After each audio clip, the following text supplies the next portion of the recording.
Hi guys, so today I'm gonna make a very simple and quick dish. So hindi ko na naipakita kanina yung pag-prepare ko nung lulutuin ko, kaya kasi medyo busy ako kaya hindi na ako nakapag-video.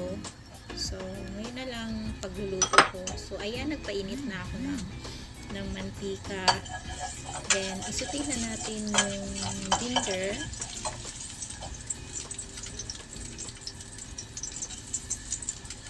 Then, yung garlic. So, isutin natin to until the aromas comes out.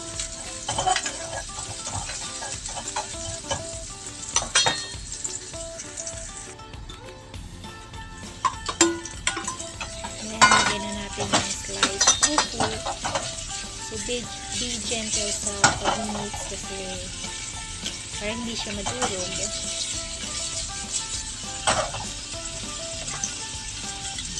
So, gumawa na rin ako ng sauce kanina. So, ano lang naman to guys, is oyster sauce, like soy sauce, sugar, white pepper, and then butter.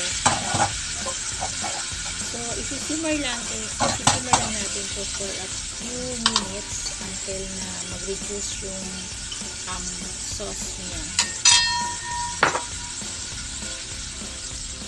So, i-adjust nyo na lang yung taste niya kasi minsan depende sa kumakain kung gusto nila ng strong or medyo gusto nila ng medyo sweet. So, i-adjust nyo na lang. Then, ayan, once na mag-reduce na yung sauce niya, lagay na natin yung spring onion.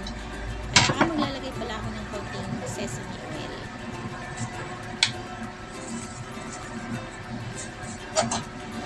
Then, roasted sesame seed.